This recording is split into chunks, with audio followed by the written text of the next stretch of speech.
Eder, Mek, Pallister. Guarda, io volevo dire due cose a tutti quelli che stanno seduti lì sul divano e che ci stanno guardando.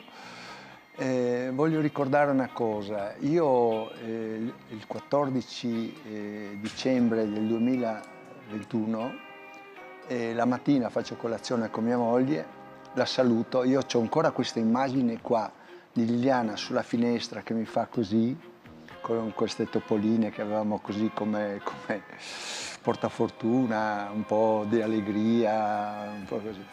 Ecco, questa è l'ultima immagine che io vedo di mia moglie. Dopodiché sono state fatte tutto quello che è successo, dopo 21 giorni è stato trovato il corpo di Liliana, chiuso in 2 sacchi neri della spazzatura, e lì è venuto fuori un po' tutto quanto. Sono state fatte 2 autopsie, poi un anno fa è stata chiesto la riesumazione del corpo di quelle povere ossa che sono rimaste, e sono state portate a Milano e tutti aspettiamo, io e i familiari, tutti aspettiamo di avere delle risposte. Se non altro, quando è morta, se è stato congelato il corpo e queste lesioni. Una cosa che veramente mi disgusta e non ha questa storia d'amore che viene evidenziato, non esiste.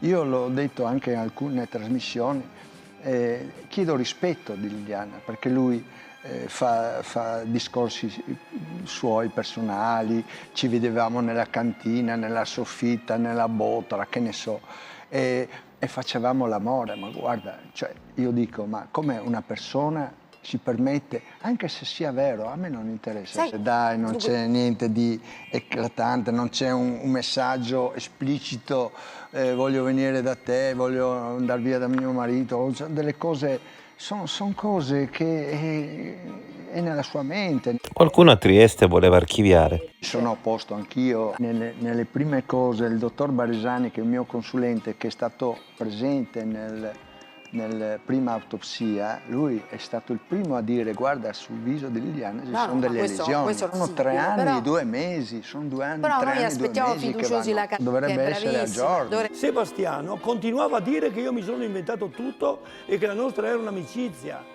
Se 2 amici si scambiano questa roba qua in un anno, allora siamo rovinati. Certo. Amore, amore, amore, mi uno è di nuovo. Allora, quello che intendevo io, e l'ho dichiarato, solo che dopo è stato travisato da lui, io e lei facevamo l'amore in casa, semplicemente nel soggiorno, io seduto qua, lei là, le mani nelle mani, ecco le mani, guardandoci negli occhi e ripetendo 10 volte ciao amore, ciao amore. Io amore a una donna non l'ho mai detto. Nessuna delle mie mogli si è sentita dire le parole che ho detto a Liliana. Noi facevamo l'amore in quanto amore, l'amore non è sesso, è amore. Sesso lo fa in casino, per capirci, e anche attraverso le parole, eccole qua. Astinenza. Dopo un'ora c'era già astinenza nei nostri confronti l'uno dell'altro. Era diventato così. Asti vuol dire astinenza. E l'astinenza inizia dopo che sei uscito dalla porta. Ti rendi conto? Io ho una profonda amicizia. Per me è una profonda amicizia maturata da anni e anni di sport assieme, perché Liliana faceva maratone. Diversi messaggi tra te e Liliana sono stati recuperati. Ce n'erano molti di più, qualcuno anche segreto. Perché c'era qualche deficiente, chiamiamolo così senza dargli un nome, che fino a non tanto tempo fa metteva in dubbio la nostra relazione. Ed è questo che a me mi ha spinto ad andare oltre anche nelle mie dichiarazioni. Allora, noi ci messaggiavamo anche 20 anni fa, solo si è intensificato. Se prima era 1 o 2 alla settimana, dopo sono diventati 3 al giorno o più. Lei era convinta, e io ci credo attualmente, di essere spiata per telefono. L'1 è la 11 è la M, la 3 è la C. Dopo qualcuna era anche straballata come contenuto. Se vogliamo parlare di tutto, io ho nominato una soffitta ed una cantina, una non le soffitte e le cantine. Perché? Io sto parlando del periodo, torniamo indietro, non di tanto. Dopo la morte di mia moglie noi abbiamo cominciato a intensificare le nostre visite e in quel periodo è successo questo. È durato in tutto meno di 6 mesi, però era il posto dove io e lei, molto di più di prima, ci incontravamo. Noi non volevamo farci vedere, punto e basta. Le chiavi si sono smarrite dopo la sua morte, dopo è nato tutto questo casino. Prima le chiavi erano quelle che avevamo noi, io e lei, di questi posti. Erano state già consegnate. Noi non le usavamo da alcuni mesi, da settembre o ottobre. Io la sera del 14 dicembre sono andato a cercarla in via Pondare, l'ho detto in polizia, perché pensavo che intanto era andata via da casa a nascondersi, per dire, perché me lo aveva detto, io male che vada posso andare ecco, le 2 cugine prime predilette, e il pulmino e via Pondare scriveva le chiavi. Lei alle 9 doveva essere in casa mia, 9:10, 9:20, 9:15, 9:30 era già tardi, per dire. Io ho cominciato a essere in fibrillazione. E quindi che hai pensato di fare? Andare alla Wii. Io ho fotografato tutte le cose che sono successe quella mattina.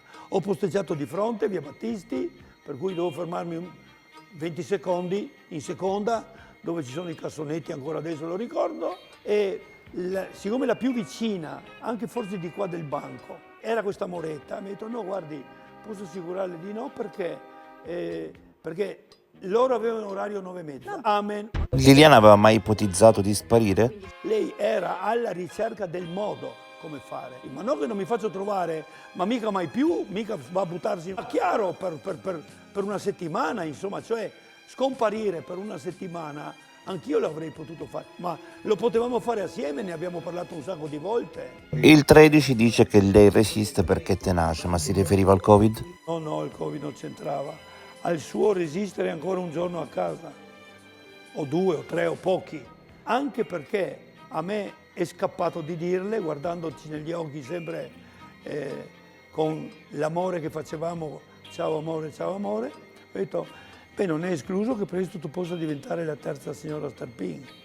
Cioè, io sono convintissimo di essere l'unico uomo che lei ha amato nella vita, primo, amato, non andare a letto, amato, eccolo, per 42 anni di fila. Siamo abituati a cambiamenti di espressioni, di cose, qua e là. Intanto Sterpin deve rispettare Liliana, non può parlare in questo modo di cose che non esistono. E secondo luogo lui dice facevamo nudi nel bagno, nella jacuzzi, qua e là, una roba l'altra. Poi dice, beh, insomma, noi andavamo nelle cantine, nella soffitta, come dice lui, e poi con le mani si possono fare tante cose. Cioè, siamo arrivati a punti, a livelli di veramente, questo signore, io non devo confrontarmi con il signor Sterpin, però queste espressioni, queste cose, poi salta fuori, scusa, stavamo cercando il corpo di Liliana, era scomparsa la denuncia di allontanamento volontario, e hanno cercato dappertutto, ma perché lui non ha detto della cantina, della soffitta e soprattutto della botola che è venuta fuori qualche mese fa? Cioè, capisci che sono cose che non quadrano. Poteva essere anche lì, messa in quel posto lì, non lo so. Io non sto mai fermo. Ma forse Liliana sarà stancata di te e se ne voleva andare. Me l'avrebbe detto. Mi avrebbe detto, Sebastiano, questo tipo di vita non sono più interessato. C'è un messaggio esplicito? C'è una foto? Io ho 100.000 foto di mia moglie, 100.000. 32 anni insieme. Io ho ogni giorno foto che dimostrano il nostro amore, lei col sorriso, qua e là. Cioè, noi fino al giorno precedente eravamo andati in sauna, poi siamo andati a cena dai nostri amici. Io quello che dice questo signore qua proprio è una persona vergognosa che si permette di fare allusioni a cose di mia moglie che non è qui, può difendersi, parliamoci chiaro. Da che titolo ha? Cosa è venuto a fare lui il giorno della riesumazione che ero solo io, neanche il fratello nei vari parenti, ero solo io lì sconvolto, che tremavo, che ero vicino alla giornalista del Piccolo che appena appena mi teneva su.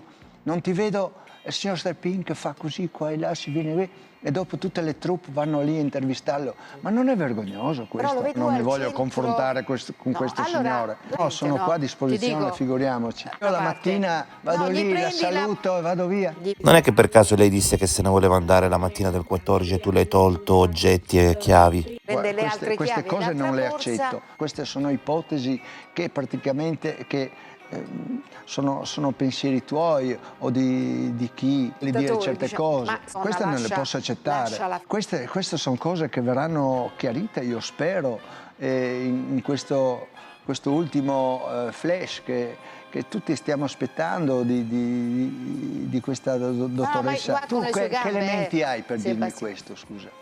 Perché quella mattina sarebbe uscita con una borsa insolita. Ne Lei che aveva usa tutti i 7-8 di borse. ma Sebastiano, Cioè, evidentemente lei è uscita di casa per motivi che ancora non riusciamo a capire. Però non venirmi a dici dire c'era queste quella cose qua. telefo- E chiedi a Stefano Serpin la telefonata di 16 minuti. ormai Liliana dice non c'è più nulla era di privato, sconvolta, ormai. girava, ha Però- fatto 60 metri in casa, girando sconvolta tutto quanto. La mattina della scomparsa tu ti rivolgi a Salvatore Nasti. Perché erano le uniche due persone che io sapevo che abitavano vicino a loro. E a me serviva che qualcuno andasse a casa se non sono andato io, e mi pento di non averlo fatto. Passate 2 o 3 ore io ero in allarme rosso, proprio vaneggiavo. Perché? Non perché lei non è venuta, amen, ma perché non mi ha detto perché non è venuta. E non poteva mancare una telefonata, vuol dire che lei non poteva telefonare. Lei mi chiamava un sacco di volte quando con il marito in un centro commerciale lui andava a guardare le sue vetrine e i suoi negozi, era i suoi. Perché per essere sola lei si imbucava in un negozio di abbigliamento, lui non entrava mai con lei e dal di dietro del bancone mi chiamava tenendo d'occhio lui che era fuori. A chi l'ha ritrovata? Qualcuno ha anticipato che Liliana potesse essere proprio dentro il boschetto? A nessuno è venuto in mente e nessuno lo ha detto, loro lo hanno detto. Per noi boschetto è tutto il comprensorio. È allucinante questo. Cioè io non ho parole. Con tanto spazio, tante cose, abbiamo il Ferdinandeo, abbiamo sopra l'altopiano carsico, qua e là, e lui mi dice, va in questura e dice andate a cercare là, cioè non lo so. Io non mi voglio mettere di mezzo, queste cose qua saranno gli inquirenti, poi piano piano andavamo anch'io, Perché è un posto, c'è un rosetto, c'erano migliaia di foto con le rose, con quello o quell'altro. Io a tuttora quando vado in bicicletta passo di lì, vado là, poi c'è il ristorante alle fragole, il posto delle fragole dove tante volte mi trovo con le varie troupe, che così si sta insieme, si chiacchiera più del meno, si fa qualche piccola intervista. Però gli inquirenti in quella zona non avevano cercato. Questo è una cosa che non saprei cosa dirti. Mi pare strano. Poi anche questa telefonata, mi ricordo di Salvo che mentre Sterpin è in questura, gli telefona e gli dice ma ricordati adesso non mi ricordo esattamente le parole, di dire di andare a cercare là. Cioè, non lo so, o loro sanno qualcosa che noi non sappiamo. Poi sono due cose importanti anche che volevo dire a Sterpin. Lui dice due cose che sono molto importanti. Dice, Liliana è morta per salvare me. Sono cose che io vorrei chiedere a Sterpin. E seconda cosa, lui dice, io non posso parlare perché ne va di mezzo la mia famiglia. Sono due cose molto importanti che lui dovrebbe giustificare. E soprattutto quel fatto dei 16 minuti, perché è una telefonata che non è mai stata fatta. C'è stata la telefonata il giorno precedente di 13 minuti e quella successiva di 16 minuti. Cioè loro 16 minuti, lui cosa dice? No, ci dicevamo ciao amore mio, ti voglio bene, o quello, tutta una serie di cose che veramente non hanno... Noi siete abbiamo opposti? chiesto la posizione. Certo, vi siete opposti e non hai mai pensato alla possibilità di un terzo uomo? Ma questo non sta a me. Poi Liliana era molto, non parlava con nessuno, non si avvicinava mai a nessuno quando non lo so, cioè io, per Una me persona era riservata, dai, non parlava neanche con i familiari, figuriamoci. Comunque- Della nostra vita non sapeva niente nessuno, gliel'ho detto io, gli ho insegnato io, ho detto Liliana, noi dobbiamo essere invisibili per vivere bene, perché la gente non deve sapere cosa facciamo. La nostra storia è fatta di momenti anche difficili. Però, Io rispetto le opinioni di tutti, ognuno ha le sue idee, per carità. Io ricevo decine e decine di persone che ogni giorno mi scrivono e mi dicono Sebastiano, siamo tutti vicino a te, vedrai che la verità verrà fuori. Cioè, io ho persone che mi scrivono... Ehi, non dimenticare di iscriverti a questo canale.